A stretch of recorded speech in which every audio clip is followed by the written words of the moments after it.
Dana, welcome to Never Been Asked. First things first, would you rather every morning take 2 punches to the ribs from Jon Jones or legally adopt Steiny from the Nelk Boys as your son and be his personal assistant? I'll take the punches from Jon Jones. Did it ever embarrass you to be named after a girl? No, but I do run into more girls named Dana than guys. That's for sure. Did it shape you in any way? I don't give a shit. You've stated you hate reading any text over 2 sentences. Can you read? A little bit. What would you say your level's at? I got a pretty good reading level. What's the last book you read, though? Probably The Outsiders. Pony Boy? Pony Boy, yeah. Wow. Stay golden. How'd you react to Vin Diesel saying it would be his dream role to portray you in a film? He said that? Oh, yeah. Really? What's That- the question? How'd you react when he said his I didn't dream know. would be to play you? I'm reacting right now. Yeah, That's no. very cool of him.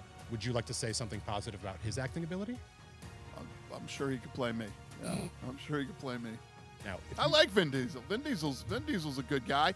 He's a cool guy, and he's played some cool roles. I'm good with Vin Diesel playing me. Name one of those roles. I liked him in Triple X.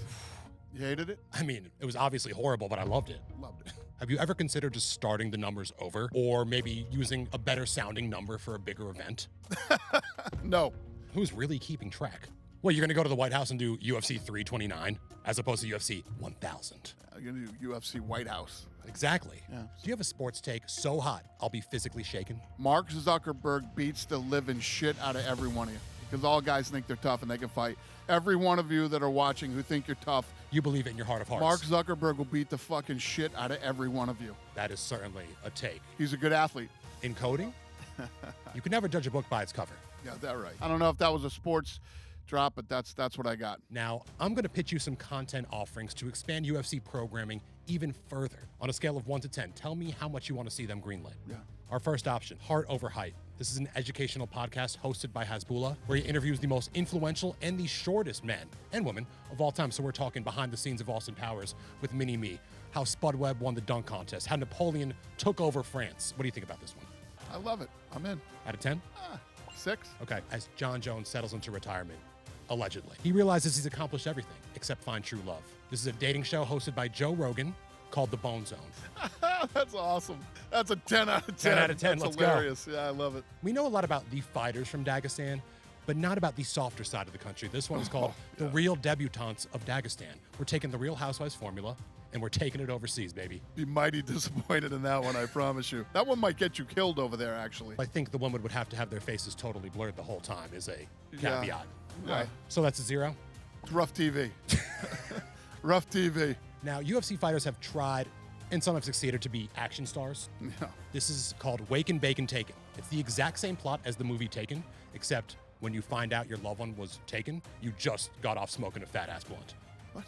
So before he gets that phone call, he literally just smoked a fat blunt. So the whole movie, he's dealing with being high and executing what Liam Neeson did while severely debilitated. I think that a lot of fighters could pull that role off. The best acting that I've ever seen from a UFC fighter was Rampage Jackson in the 18. And our last content offering here, we're going for an Oscar. This is a dramatic retelling of the epic rivalry between Wanderlei Silva and Chael Sonnen. Wanderlei would be portrayed by Dave Bautista. Chael Sonnen, maybe a John Hamm. It's called I Can't Let You Get Close. 1.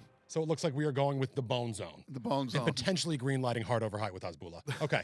Throughout history, there probably would have been a lot of great historical figures to be an MMA fighter. So I've put together a historical bracket to determine who would be the best fighter. I like it. Our number 1 seed, Helen Keller, facing off with Stephen Hawking in the first round. I'm going to go with Hawking. Smart vehicle. You can move around better. I don't know how well Helen's going to move around. Early upset right there. Oh, she was the number 1 seed? Yeah, just for the purposes of me getting the matchup off first. Got it. El Chapo versus Pablo Escobar. I don't watch much TV. I don't know a lot about these guys. I'll go with Pablo Escobar. George Washington versus George W. Bush. George Washington all day long. His teeth are already gone, too. It's true. He doesn't give a shit. Mr. Beast versus Harriet Tubman. Mr. Beast versus Harriet Tubman. Tough I'm gonna go with Harriet Tubman. I think Harriet Tubman has faced more adversity than Mr. Beast. Just a little bit. Yeah. Our final 4, we have Stephen Hawking facing off with Pablo Escobar. I'm gonna go Pablo Escobar. Any particular reason? Yeah, just think yeah. Eye test. I think he's gonna fuck Stephen Hawking up. And we have George Washington versus Tubman.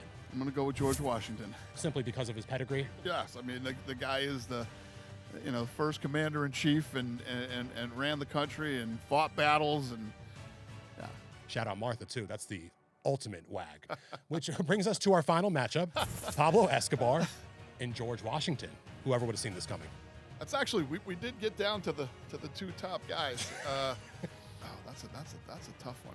I'm going to go with George Washington, the father of our country, with the 250th birthday of America coming up. I'm going to go with him. Congratulations, George Washington, the ultimate historical figure. General, revolution, you know, first president, bad dude. You were an elite bouncer back in your day, is that correct? I don't know if I was a lead bouncer, but Sources have told me you were elite. I like your sources. If I was drunk and abrasive at a bar, how would you remove me as the physical specimen that I am? I worked at a bar called the Black Rose, which is an Irish bar. And the goofy thing about the rule was there was no dancing in the bar. One night, me and this kid named Noel Hickey, Noel, wherever you are, love you, buddy. I haven't seen this kid in probably 30 years. Do you follow wrestling at all? A little bit here and there. There was a guy in there one night, the cowboy hat, the all black leather, the whole deal, looked like Blackjack Mulligan. And he was dancing his ass off. And I told Noel, you got to go tell that guy he can't dance. And Noel's like, oh, Jesus Christ. And Noel comes back and he said, fuck you, I'm dancing. I go, oh, here we go. So me and Noel go over there. And now he's over by the bar and he's getting a drink. He picks up a shot glass and whips it at all the drinks behind the liquor behind the thing, and the thing smashes all over the place. And he looks at us, he says, you're fucking lucky that I'm not in the mood tonight. Sounds like you didn't fully do your job that night. You're But you right. got lucky. You're right. You got lucky. I don't know the answer to your question, but he would have wiped out half the fucking bar if it went the other way, so I kind of did my job. Now, we're going to build our dream UFC 323 lineup. We each have to take one person from a specific category. Let's start. You can take an athlete from any other sport, dead or alive. Michael Jordan. I'm going to try to match weight classes with you. Actually, no, I'm not going to try to match weight class. I'm going to go Shohei Ohtani. It's a good one. I do trust his athletic ability. All right, next up, actor. Actor. Tom Cruise. Tom Cruise. He's 5'6". Does all his own stunts, crazy shit. Always stays in great shape. All right, I'm going to go back in the day. Go one of the most underrated actors, Patrick Swayze. Love Patrick Swayze, He too. could dance, sing, Yep. ride horses, surf. So I'm betting the house that he can fight. Oh, he was a martial artist, too. Well, he was a bouncer, elite bouncer as well. That's right. All right, senior citizen, anyone over 65. Clint Eastwood. That was actually going to be my pick. Was it really? I couldn't really think of anyone else. He's my favorite. I love Clint Eastwood. I'm gonna go Willie Nelson. He was a I don't like that matchup. for me or you. For you. He was a football player in high school. I know he's on his last legs now, but that's a tough one. All right, child star. Webster. Is that not Gary Coleman, but Yeah, looks like Gary Coleman? Exactly. Just for the matchup's sake, this would be an intriguing matchup. I'm gonna go Shirley Temple. Okay. Because on paper, who has the advantage there? No one knows. I thought you might go Hasbulla on that one. Oh, does he have a position within the corporate office? He does, actually. What is it? He has a licensing deal with us. So he's being paid for his services because he's giving you guys so much good promotion. Yeah, yeah. Well, you know, he wants to come to all the fights, especially, you know, when Habib was fighting and Islam and, you know, Umar. You know, he's a big supporter of all those guys. So Okay. I like being able to not only bring him to these events and take care of him, you know. Who would? He's so cute.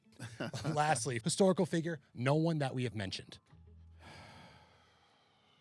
Bruce Lee. Oh, that was genius. I'm going to go someone that probably killed Bruce Lee's ancestors in Genghis Khan. That's a good one, too.